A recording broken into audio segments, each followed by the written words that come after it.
j'aimerais vous parler de ces 3 choses essentielles qu'on va travailler quand je vous reçois en séance. 3 choses qui sont essentielles quand on travaille sur soi, qu'on est très sensible, concerné par l'hypersensibilité et que parfois on cherche depuis longtemps à aller mieux, à trouver confiance en soi et qu'on est un peu face à une impasse. Donc moi j'apporte vraiment une vision autre, nouvelle, parce qu'elle est vraiment reliée aussi à l'hypersensibilité, et elle associe l'approche globale, je dirais, la vision globale à l'hypersensibilité, ce qui change vraiment la donne quand on est très sensible, hypersensible. Donc c'est 3 choses sur lesquelles on va vraiment venir travailler. Alors peut-être vous avez déjà travaillé dessus, vous n'hésitez pas à me dire en commentaire où vous en êtes.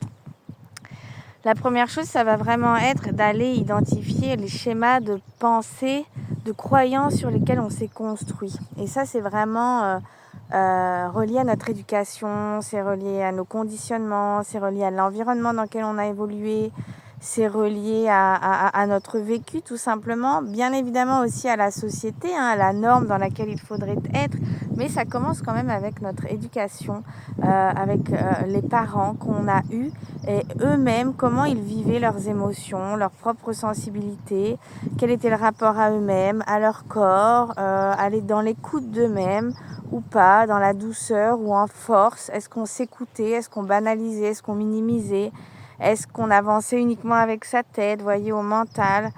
Voilà, tout ça va venir vraiment conditionner un petit peu le schéma de pensée qui s'est ancré en moi, peut-être des tout petits, et que je ne remets pas en question aujourd'hui, alors qu'en fait il conditionne beaucoup de choses, parce qu'en tant qu'hypersensible, il va falloir que je m'autorise à vivre mes émotions, à avoir un regard tendre sur mes émotions, un regard plus accueillant et indulgent. Il va falloir que j'apprenne à écouter mon corps, il va falloir que j'apprenne à légitimer mes ressentis, que j'apprenne à donner de l'importance à ce que je suis, à qui je suis, à comment je suis.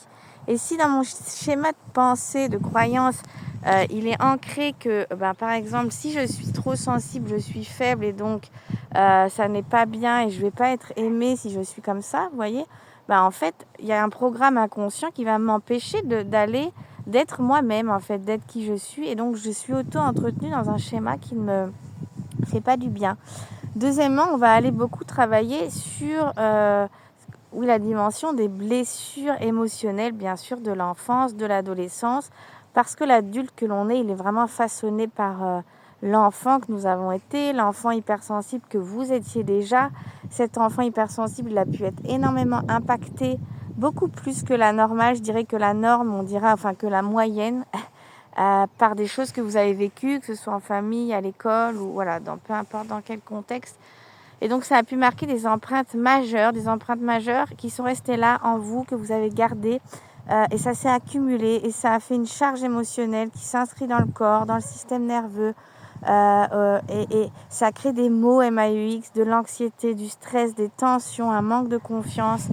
Et du coup, c'est relié à ces fameux schémas de pensée, parce qu'encore une fois, si j'ai évolué avec une idée que je ne pouvais pas vivre mes émotions, jamais je vais m'autoriser à libérer ou à légitimer ce que je ressens, vous voyez. Donc je me bats contre moi-même en permanence, et ça n'est pas le bon chemin quand on est hypersensible, je vous l'assure.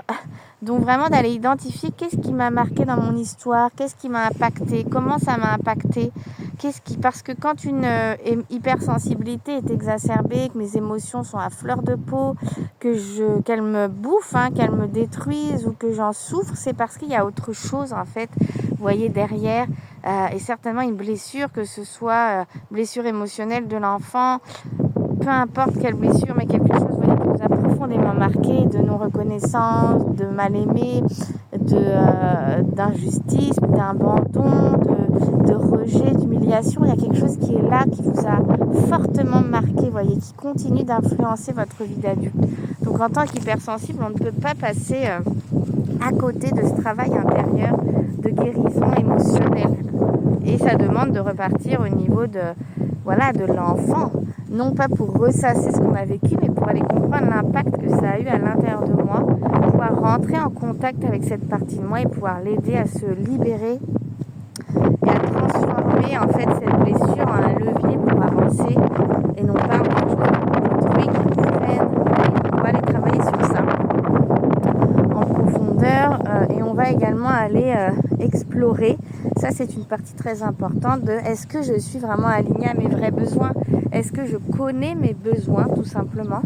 Parce que, encore une fois, dans ce trio, j'allais dire, si je reprends mon exemple de je suis dans un schéma de pensée où je ne peux pas vivre mes émotions, donc je ne libère pas ce qui pourrait m'aider à aller mieux. Et du coup, je m'empêche de répondre à mes vrais besoins parce que mon besoin serait de vivre mon émotion, par exemple, de la libérer, de la nommer, de la légitimer, de la surface jusqu'à la profondeur, de donner de l'importance à ce que je ressens. Donc vraiment d'aller sortir du mental et de se relier à ses besoins. Qu'est-ce qui est bon pour moi? De quoi j'ai besoin?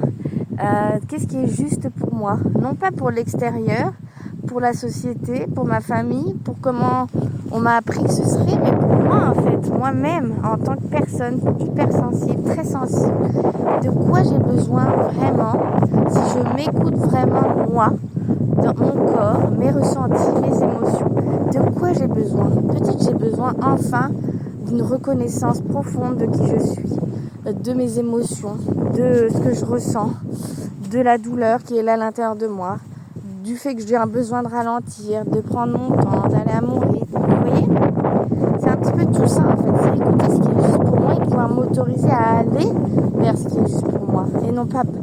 Et non pas me forcer à aller à l'encontre de ce qui est juste pour moi. Parce que c'est ce que beaucoup d'hypersensibles font inconsciemment, sans s'en rendre compte, sans le vouloir. Il y a une bataille entre le mental et le corps, c'est-à-dire entre ce fameux schéma de pensée qui est là, ces blessures qui sont là avec lesquelles je lutte et le fait que je ne réponds pas à mes propres besoins parce que je suis autant entretenue dans quelque chose qui me maintient à côté de moi-même, à côté de qui je suis, parce que voilà, vous voyez ce fameux trio infernal, je dirais, c'est important de pouvoir en sortir et c'est vraiment là que je vous aide quand je vous reçois en accompagnement, sortir de ce trio là pour ces trois choses importantes pour retrouver votre légitimité d'être, vous autoriser à être vous-même, vous aligner à qui vous êtes, à vos propres besoins, sortir de la tête, revenir à l'écoute du corps, de vous-même, recréer une nouvelle, je dirais des nouveaux schémas pour vous-même dans lesquels vous vous validez, vous vous autorisez à vivre vos émotions, vous vous soutenez, vous vous donnez de l'importance et c'est normal. Et vous y avez droit et vous le méritez, vous voyez. Et dans lequel vous redonnez la main à l'enfant que vous avez été pour lui dire moi maintenant je suis là pour toi. Je suis là avec toi. Et ensemble on va avancer vers plus de douceur, plus d'indulgence, plus de bienveillance, plus d'écoute. On est ensemble. Et ça va tout changer parce que vous devenez votre meilleur allié au quotidien. Et en tant qu'hypersensible, prendre soin de soi, c'est pas un caprice, c'est essentiel. Pour moi même c'est vital, vous voyez, c'est essentiel, ça l'est pour tout le monde, mais je trouve que quand on est très sensible, ça l'est d'autant plus parce que sinon on est vite rattrapé par nous-mêmes, par notre corps, par nos émotions, par notre stress, par l'anxiété, on est rattrapé d'une manière ou d'une autre.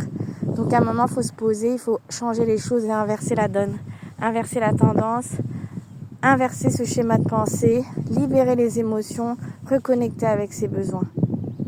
Voilà, donc dites-moi comment ça vous parle. Laissez-moi un commentaire comment ça résonne, si c'est un chemin dans lequel vous êtes déjà engagé.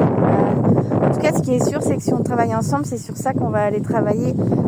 Pas uniquement, mais en tout cas, voilà, je vous donne des bases importantes du travail qu'on fait ensemble. Et on ne le fait pas qu'avec la tête.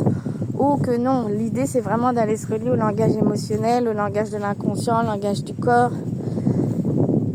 Voilà, dans un espace de profond accueil, de profonde validation de qui vous êtes. Parce que moi, à l'issue de l'accompagnement dans lequel je vous amène, ce que je vous ai aussi vous êtes, en transformant le regard sur vous-même, en vous redonnant le droit simplement d'être cette merveilleuse personne sensible, hypersensible que vous êtes. Parce que voilà, vous allez pouvoir arriver à aller mieux. Il n'y en a pas pour... il n'y a pas une fatalité à aller mal indéfiniment, il n'y a pas de 10 ans de thérapie. À un moment donné, il faut juste aller agir sur les bons endroits. Vous voyez, les bons leviers, les bons espaces à l'intérieur de vous et les comprendre. Et on a souvent besoin de quelqu'un pour y arriver et c'est normal. Moi-même, pendant 10 ans, j'ai fait un travail sur moi immense et j'ai été accompagnée et je continue. Et c'est ça qui me permet moi de vous accompagner aujourd'hui. Voilà, donc je vous souhaite une très belle journée, soirée. Gardez l'espoir, vous allez y arriver. Mais voilà, gardez en tête qu'il faut s'engager pour soi-même et aller agir sur les bons espaces à l'intérieur de soi. Voilà, je vous ai laissé ce message en pleine balade, un petit peu au naturel, vous voyez, très authentique. Voilà, mais j'avais besoin de vous transmettre cette information qui, j'espère, parlera à votre cœur sensible, à votre être sensible. Donc n'hésitez pas à me laisser un message ou à me contacter sur mon site juliette-fontaine.com et on peut tout à fait convenir d'un premier rendez-vous déjà pour échanger ensemble sur tout ça, voir où vous en êtes et là, et voir comment on peut aller approfondir ce travail pour qu'enfin vous puissiez commencer à écrire une nouvelle histoire avec vous-même où vous vous sentez bien. Et ça change tout. À très bientôt!